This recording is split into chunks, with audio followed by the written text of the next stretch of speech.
Most of you who follow this channel probably already know that Kyoto is one of my favorite places in Japan. For me, it represents the absolute height of Japanese culture. It's a place where centuries-old traditions exist alongside a very modern version of Japan. Kyoto has a way of amplifying the seasons, really capturing each as a beautiful backdrop to the amazing cultural subject matter that I love to photograph. And the summer is a particularly interesting time because this is when Kyoto really comes to life.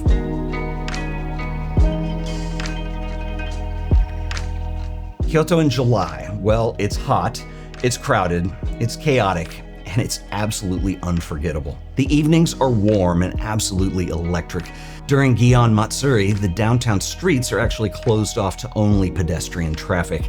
Lined with night stalls selling food, you can smell the atmosphere of Kyoto street foods, barbecued chicken, fried octopus, okonomiyaki, and all sorts of other culinary dishes and sweets. The nights are especially photogenic. They're full of movement, gesture, atmosphere, and fleeting moments. For over 1,000 years, Kyoto has celebrated Gion Matsuri, which is a month-long festival of lanterns, music, processions, movement, and summer nights that transform the entire city. This year, I'm inviting a small group of people to come along and experience and photograph Kyoto during this remarkable time, with the city's culture on full display. Over the last few years, I've led several workshops in Japan, and this workshop is going to be very different than the one that I typically do in the fall. For those of you who know me, this is not a glorified photo walk. This is a unique experience to build a body of work that is probably unlike anything you've ever done before. I'll be teaching the same process that I use in my own work: observation, sequencing, atmosphere, and learning how to work deliberately inside complex environments. The rhythm of this workshop is going to follow the rhythm of the festival. So this means mornings are about execution and evenings are about immersion. And full immersion is exactly why I've set this trip up to be a limited group of people. I want it to be small. We will have time as a group to discuss photographic concepts that I use in my own work. There will be assignment-based exercises designed to put you into a very specific mindset. Another reason that I'm keeping the group small on this trip is that I really want to maximize the one-on-one time that you'll have with me. I want to make sure that you're getting a unique and exceptional body of work out of this experience. Gion Matsuri is much different than the quiet, subtle feeling that most of us associate with Japan. This is Japanese culture amplified. The atmosphere is electric with the energy of the crowds.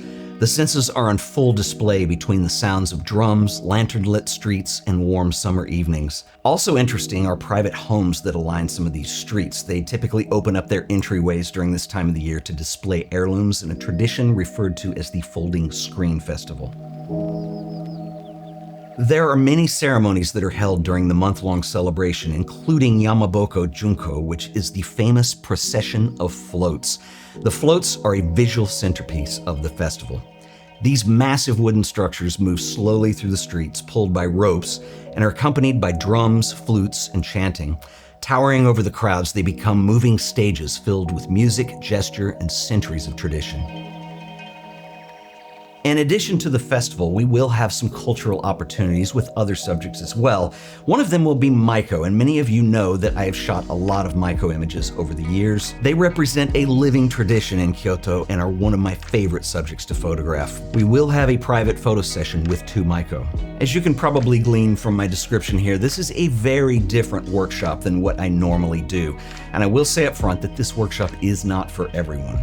It will be hot, it will be crowded. This is not passive travel. This is a case where certainly curiosity and flexibility are going to matter. But if this sounds exciting to you, I would really love to have you along.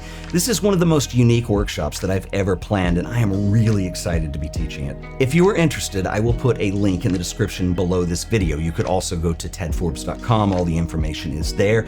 There's also a contact link on that page. So if there's any questions you have whatsoever about travel or what this is going to be like, feel free to reach out and I'm happy to get back with you with any questions you might have. But for now, I am really excited to be going back to Japan once again. I hope that you can join me. And until the next video, I will catch you then. Later.